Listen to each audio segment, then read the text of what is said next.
Sponsored by Ivan. Transfer Bitcoin and Ethereum anywhere.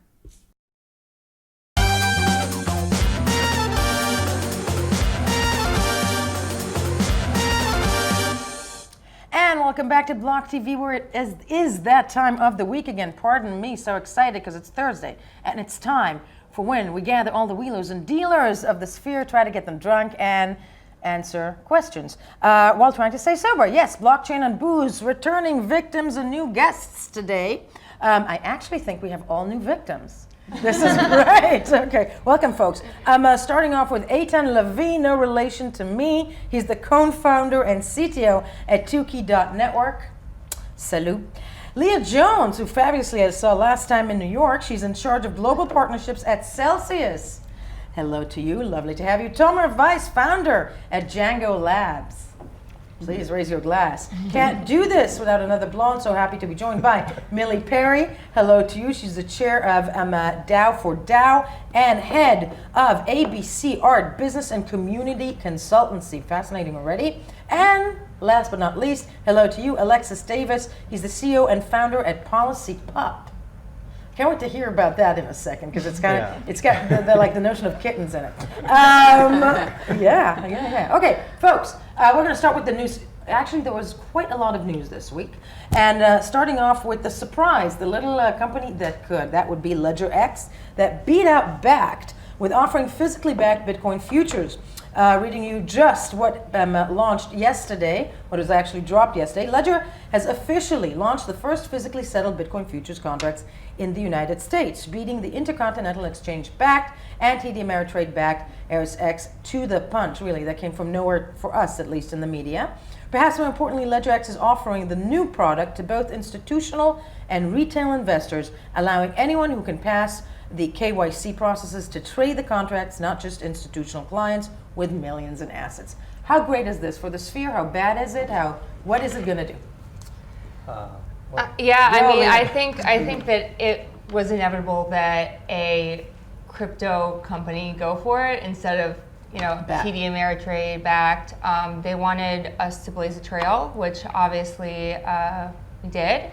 I think that this will open the floodgates at least partially to the rest of the institutions to jump. They just want someone to be the driver and kind of get the arrows in their back first. But I think that this is a really good step forward. I don't think it's the final iteration at all. I think that you'll continue to see this development, but hopefully it will start a landslide of sorts. Do we think that this has something to do? I'm throwing out the theory. So much about crypto in the news right now, even in the mainstream media. Mm-hmm. Do we think that had anything to do with that? At the end of the day, we were reporting on the anticipation for Backed for months, and then this came like that. Yes. I just think, I wrote about it on LinkedIn. As far as I'm seeing, I'm like a long shot, end of the game kind of perspective on this. And as far as I'm concerned, this is like the first set in the final showdown between the US dollar and the Bitcoin, right? Because the US dollar is You're not the first to say it this week. Go ahead. Yeah. It's the flag post for centralization. The Bitcoin is the flag post for decentralization, right? So, as long as you could do futures, but only for institutionals, and basically you're going in and out in US dollars, that's just basically you're in the great casino, and you're playing with the house card, the house token, the US dollar, and you're playing. BTC is the game. It's not the real thing. So whatever happens, you cash out in US dollars, and the house always wins. But when you can go in and cash out in BTC, and it's open to everyone, that's like a democratized global vote on the future economy of mankind. What do we think this will do for Bitcoin? I think it's... Theorize, I know, folks. Shoot. Well, I'm most interested in the process. How the government, the regulator, what are the processes that they have to execute in order to have this authorized authorization? Because I want to learn from that. I want the other Bitcoin or other cryptocurrencies companies to learn the process and do. Don't we think that maybe Bitcoin at the end of the day was bound to be BTC, irrespective of the fact that most likely all of us here, believe that that's the most solid one, or maybe not. But I think Bitcoin just had the longest time in existence to show the institutionalized markets that it's lasting. That, I mean, it had time to mature. That's my theory of why this happened. It's not just the longest time. It's just that it has actually decentralized. And like everyone's putting out new blockchains. They always say scalability, but it doesn't really count. The major, you have EOS. There's like 2 nodes running a full node. It's like AWS rebranded. The main feature of this is decentralization, because when the Chinese government wanted to close down Bitcoin and it couldn't, that was like an aha moment globally. So that's a major feature that you would need like superhuman skills to kind of redo.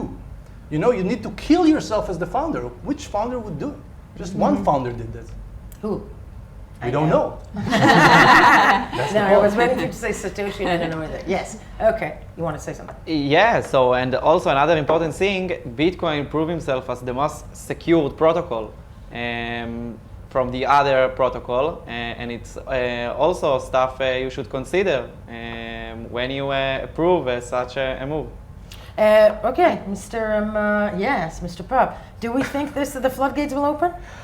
I think it solidifies Bitcoin's position as a somewhat of like a stable currency. If you look at, well, not stable, so to say, but yes. If you look at every crypto exchange and how they trade, it's BTC paired against something else on Binance, on KuCoin, on Kraken, wherever it is. And this just sort of solidifies BTC's position also for institutional and retail investors, not just in Binance and crypto exchanges, but also for the common individual who's not a crypto geek who can figure out all of the candles and trading things and the forks and those golden crosses. Exactly. So terrible name. It brings Bitcoin as a solid, almost like it's like you can trade against the dollar, you can now trade against Bitcoin for regular people. Right.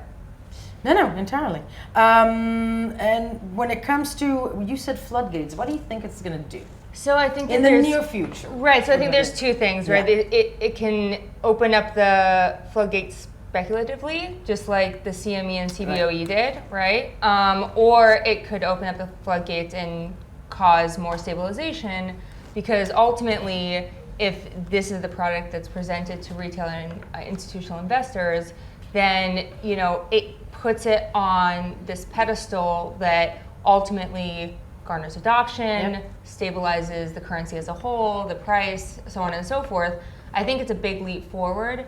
Whether you see speculative jump up front and then, continued growth later on is to be seen. But I think it's overall a catalyst for adoption, just because it's in front of people now, It's in front of people, exactly. I think it's an historic moment, like really. I mean, I don't write often about stuff, and this is like, it might not take effect immediately, right? But, like the short tail of investors, there are some that hedge Bitcoin and they use it as a hedge mechanism.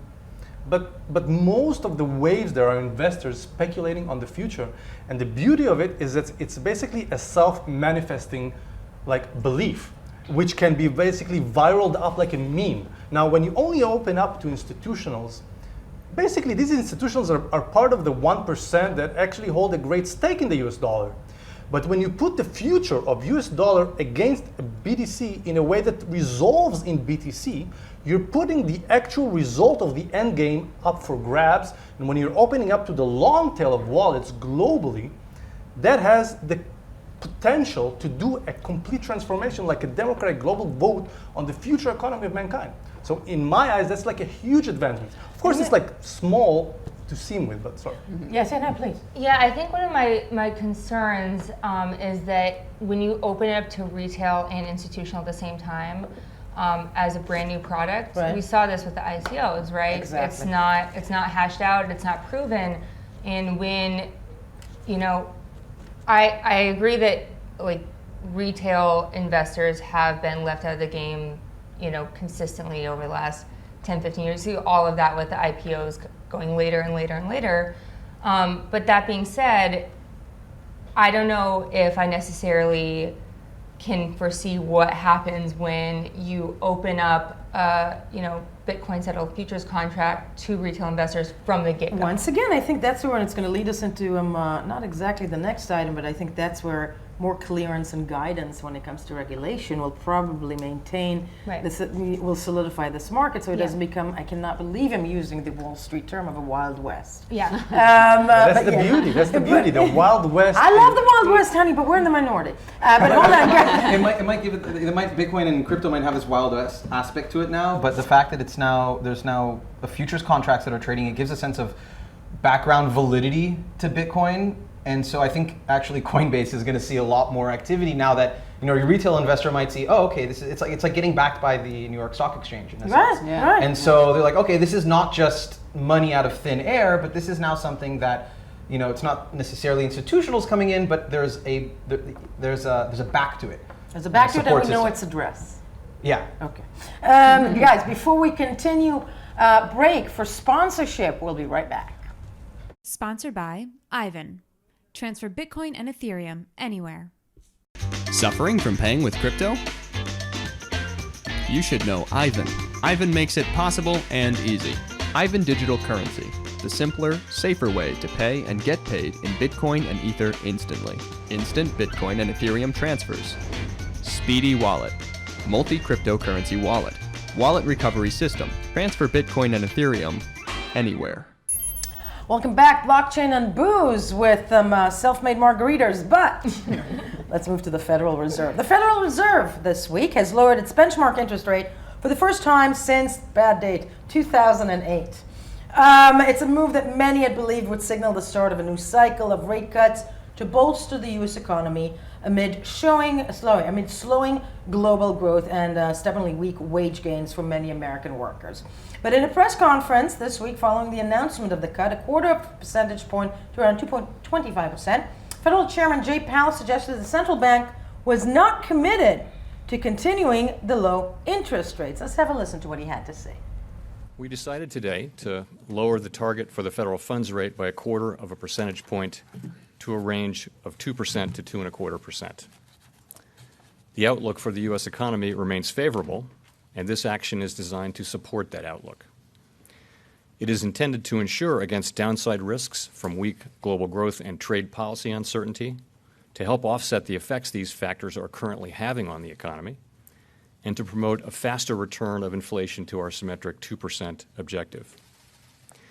All of these objectives will support achievement of our overarching goal to sustain the expansion with a strong job market and inflation close to our objective for the benefit of the American people. Per your statement here, I guess the question is there any reason to believe that a 25 basis point cut is going to be sufficient to expediently return inflation to your 2% target? And if not, what are you going to be looking at to convince you that you need to cut rates again? What is the hurdle rate there? So I think you have to look at not just the 25 basis point cut, but look at the committee's actions over the course of the year. As I noted in my opening statement, we started off expecting some rate increases. We moved to a patient setting for a few months, and now we've moved here. And I think what you've seen over the course of the year is, as we've moved to a more accommodative policy, the economy has actually performed just about as expected with that gradually increasing support. And I think I wouldn't take credit for all of that, but I do think that increasing policy support has kept the economy on track and kept the outlook favorable. In terms of the rest of your question, the committee is really thinking of this as a way of adjusting policy to a somewhat more accommodative stance to further the three objectives that I mentioned, to ensure against downside risks, to provide support to the economy, that those factors are where factors are pushing down on economic growth, and then to support inflation. So we do think it'll serve all of those goals. But again, we're thinking of it as essentially in the nature of a mid-cycle adjustment to policy. Yeah. Okay, Federal Reserves, they're making a decision they have not made, since 2008. This is, by the way, the fifth campaign of interest rate reduction since 1995 of the Fed. Last time it was done, Bitcoin did not exist. Okay. Firstly, wondering with you guys, because there is an American president right now who claims, and numbers will show, that the American economy is doing quite well. Unemployment rates are at the lowest. It's robust. God knows there's a lot of tweets that he takes some, he takes that as his work. Why do this now? Well, Please. I have to say that I'm not sure he's convincing himself in those. None of us are. Yeah, the rationale for this action.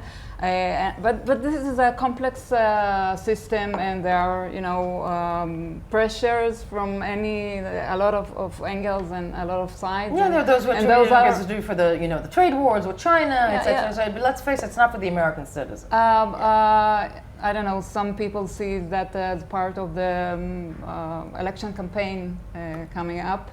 And it's not an economical decision. It is more a political decision, and I'm not sure it will influence Bitcoin or gold or any other asset. Gold it influenced already a little bit. Okay, it influenced gold a little bit. That there was some pricing in that. Sally, I don't have the details for you, but a little bit on gold, not much on anything else. I'm reminding everybody we're taping this at the end of the week. We still have the weekend to go through. This might have effect as the markets open next week.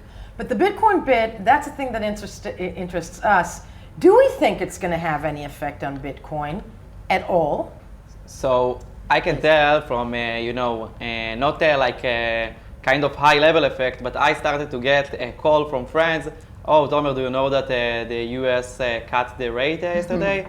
And like kind of use terms like fake money and stuff like this about the dollar, and mentioned Bitcoin is the only real money, only real assets. But then I asked this friend, oh, and by the way, do you have Bitcoin?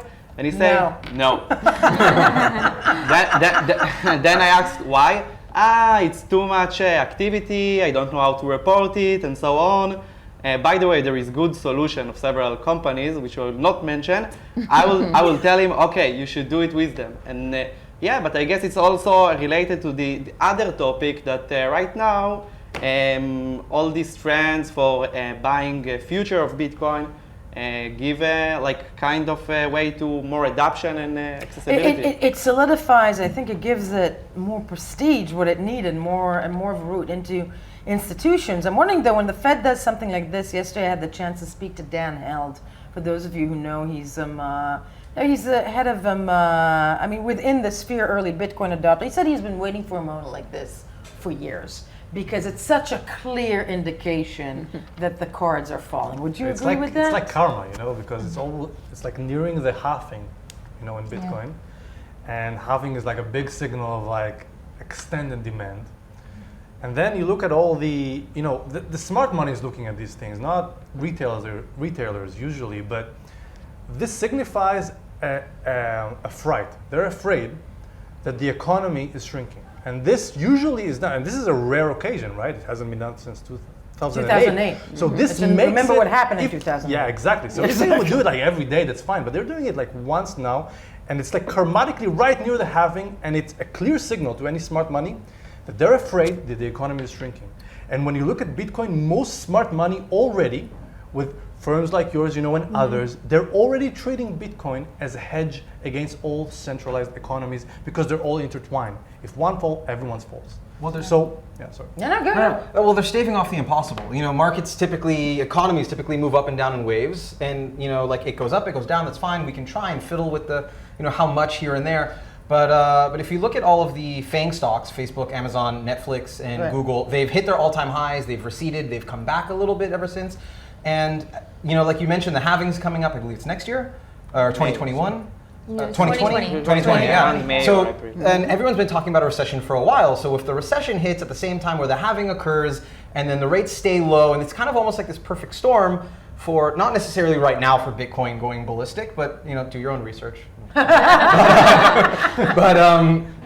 if you look at what happens when economies start to go into recession, not crazy recessions, but if you do look at the crazy recessions, Venezuela, Iran, for example, Bitcoin on local markets there has absolutely skyrocketed. So I think the coming perfect storm of all of these things in the long run will play out well. Exactly. Yeah. It's like perfect storms are in the United States are especially like fumable, right? Because everything is so derivative there that it even sometimes takes a little bit of fright in order to kind of ignite everything.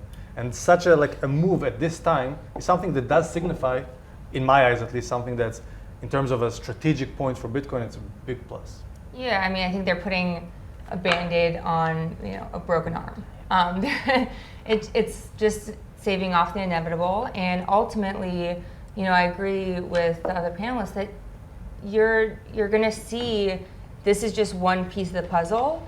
That coupled with Libra announcement and Trump tweeting and getting Bitcoin in front of millions of people, along with the halving and all these other factors, it builds not only awareness, but it also couples with that fear that will ultimately be the end result. And when that comes crashing down is anybody's guess, but I think that they know it's coming.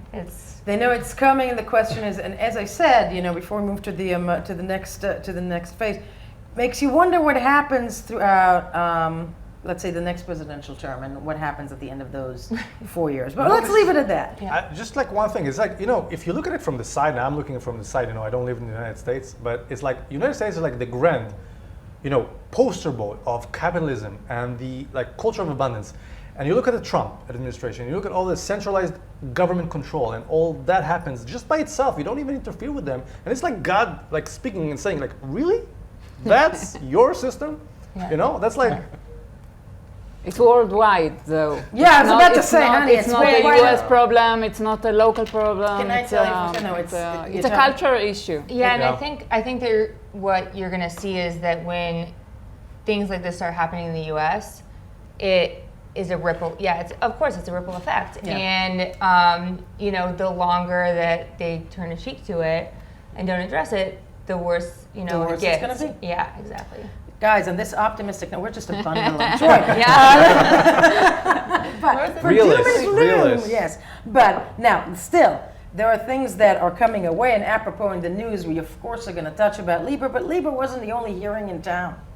Another week, another hearing on Capitol Hill hosted more crypto talk in an attempt to explain, more cryptocurrencies and blockchain technology. That was in front of the Senate Banking Committee.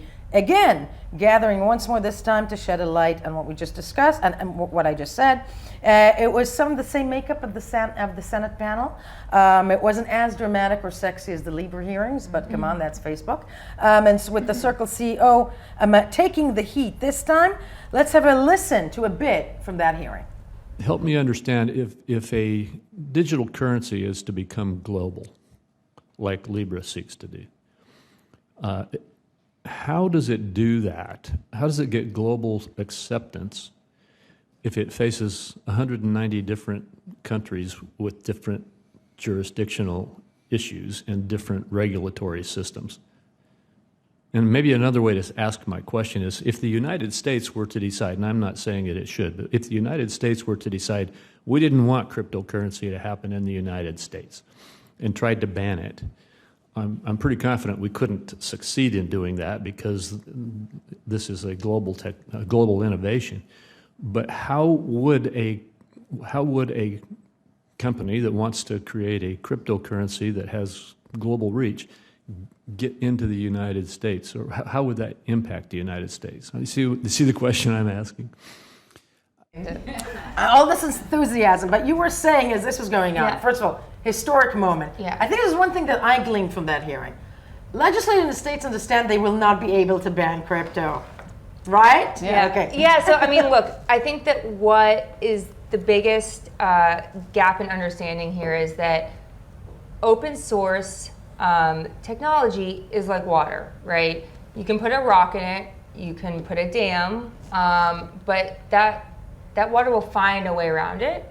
And that water, if you're talking about open source, it will go to the path of least resistance. And I think that what's difficult for some of the most major world players right now is they have to iterate just as fast as the tech is, which they're not used to, right? They're used to, and I don't know if they're capable of it. Yeah, exactly. They're used to moving at a snail's pace and understanding everything. But if they don't move now, and they have to move now, that technology, all that capital, It's the gonna surpass economic growth will go somewhere else, You right? know, like You see- technically, a centralized entity can utterly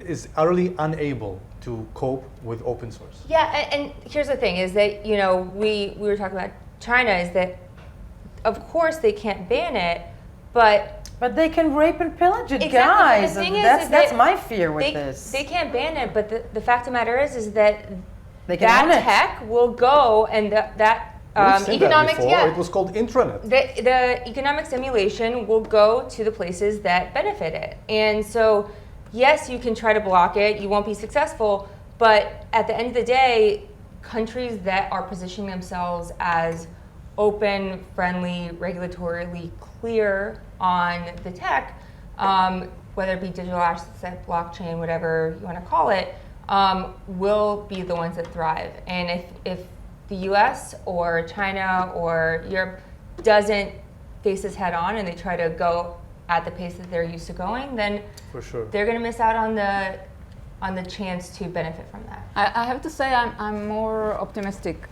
It's a kind of incremental phenomena. Yeah, The more you talk about it, the more it comes to the Congress and some other regulator. I can see the development. I can see we're progressing. That people are understanding more, even though there are a few mistakes and some less educated people, but they're consulting the people that do understand this issue, and they are talking about it. And I think in the end it will come to the right decision. And if you saw the Congress hearing.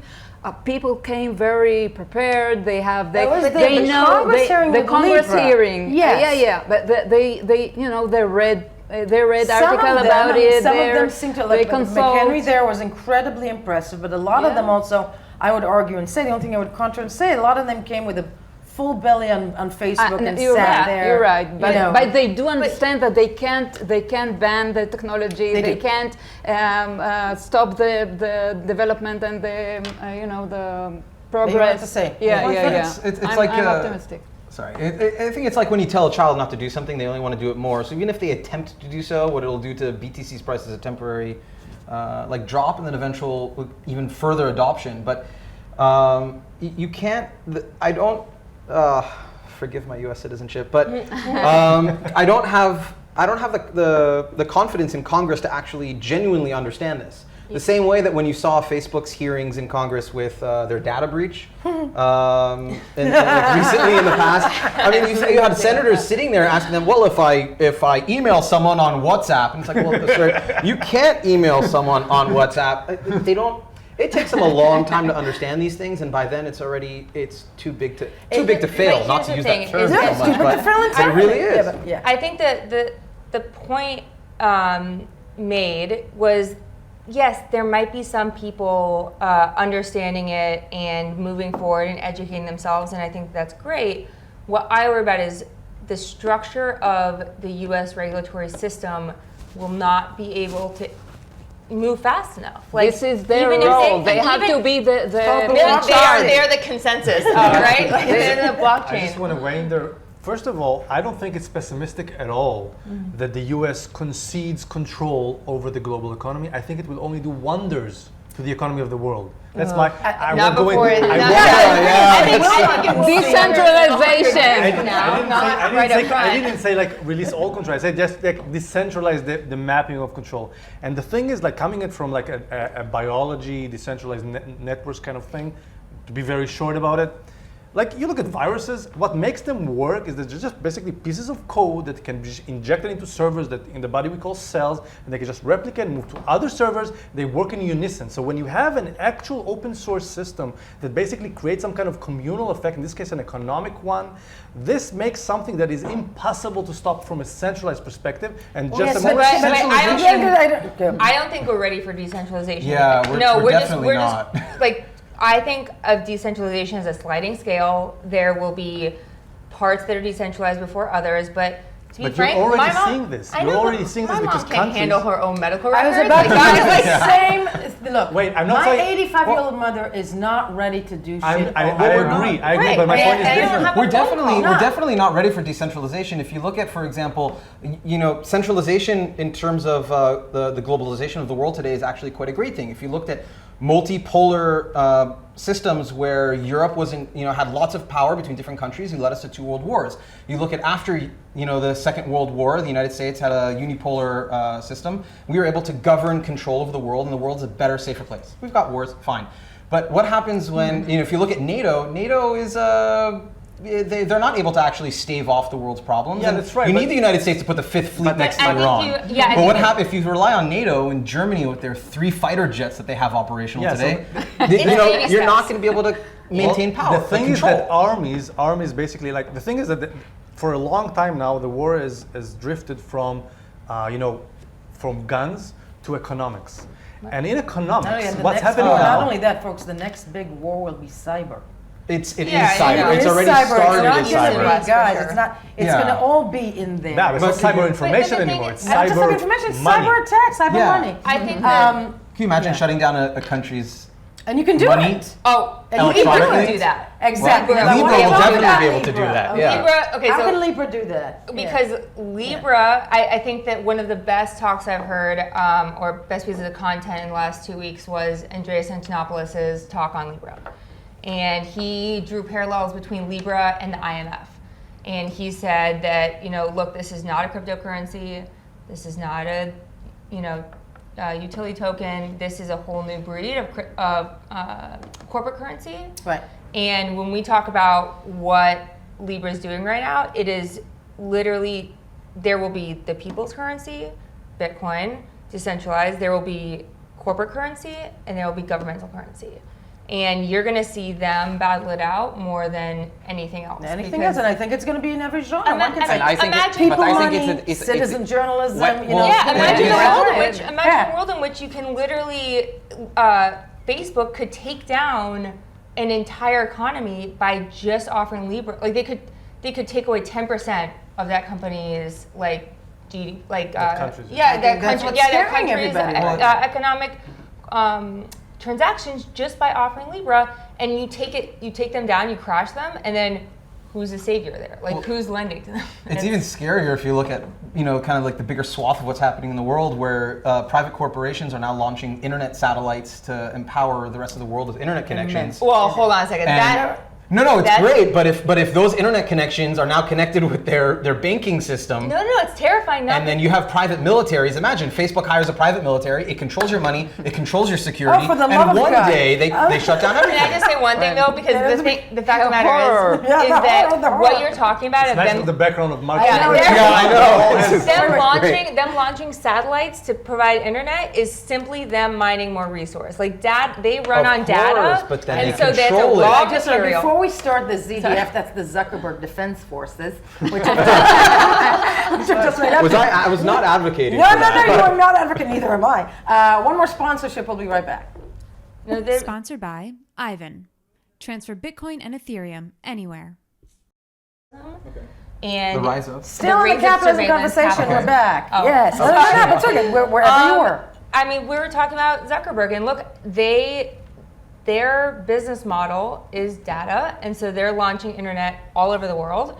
That does give rails to digital payments, and does. it will provide the foundation in which digital payments can function. Question is, what is the motivation? Let's face it, it's not for the sake of the people. Well, no, the motivation is And they're mining mining. as well, what we would system not never had need the people to in-house. pay Well, they're in saying- They're order mining to have those raw data. services.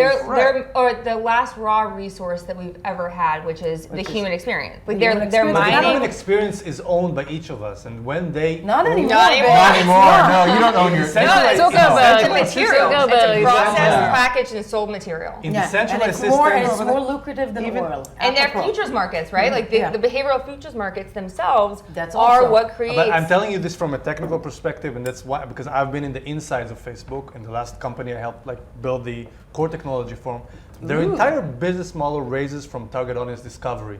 But the fact is that they have all this graph data. They cannot implement graph algorithms on it because it's very, very hard to implement from a centralized standpoint, graph algorithms. I won't go deeper into it here, but the bottom line is that even if you own all the data in the world, if you're trying to, from a central ground, tell everybody what to do, you're going to be much less efficient than any decentralized network. But don't you think that will change ultimately, because the more people become used to their lives online, they're more persuaded and they're ultimately more influenced by the data suggestion or the personalization that Facebook This provides? is just a mirage, because when, like 30 years ago when they invented the internet, there wasn't enough computation powers in the end users' hands. Okay. So they chose an architecture called master-slave.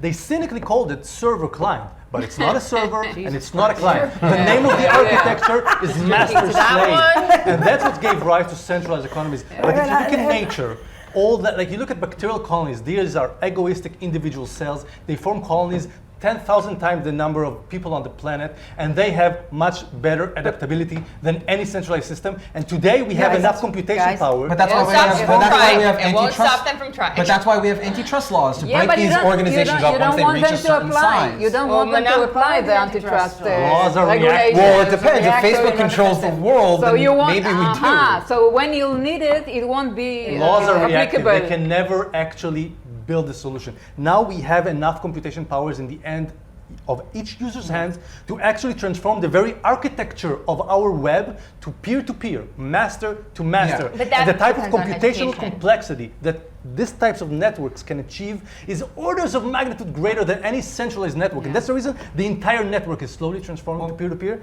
And it might take 5 years or 10 years from now, but you're going to see any centralized, equity-based company or government being surpassed by decentralized economies. Well, maybe if And you can mark my words, it's recorded. Well, maybe, We're gonna have you back here for that. maybe if the next season of Silicon Valley comes out and we finally get that decentralized internet, we'll see exactly what you're We talking already about. have it. If you look at the sprouts, like a bamboo, basically you can wait like 5 years and you don't see any growth. And then in 1 day or 2 days or a really short amount of time, it spurs up like nothing. It's the same thing with the internet versus internet. Because when last time we had a really great protocol that's decentralized, that's the only thing still decentralized in our current web, which is HTTP, then basically the companies of all those in powers, like always forever before that, said, oh, this is a great thing, let's just keep it inside. And they call it intranet. And the internet grows linearly. Yeah. But when the knee of the exponent of all true decentralized information technologies takes into effect, it basically makes these linear centralized solutions eat dust. I have a question. Do you see this as like a natural transition, or do you see this as a phoenix? Like there will be there a will giant. Yeah, there will be a For giant. 99% of the people in the world, this will be a phoenix. Wake up one day after you've been boiled without knowing it, seeing, oh my God, this is a new world, like all revolutions. But whoever's seeing it from the underneath looks at these immense tectonic shifts. They are real, they're happening now, and it's a good thing for humanity.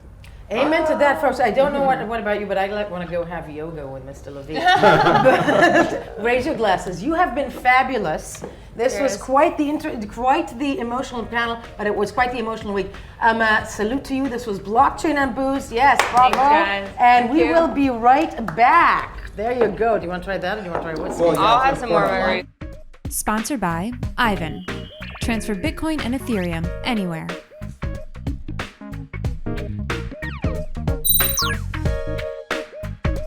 For more news and updates, follow us on Twitter.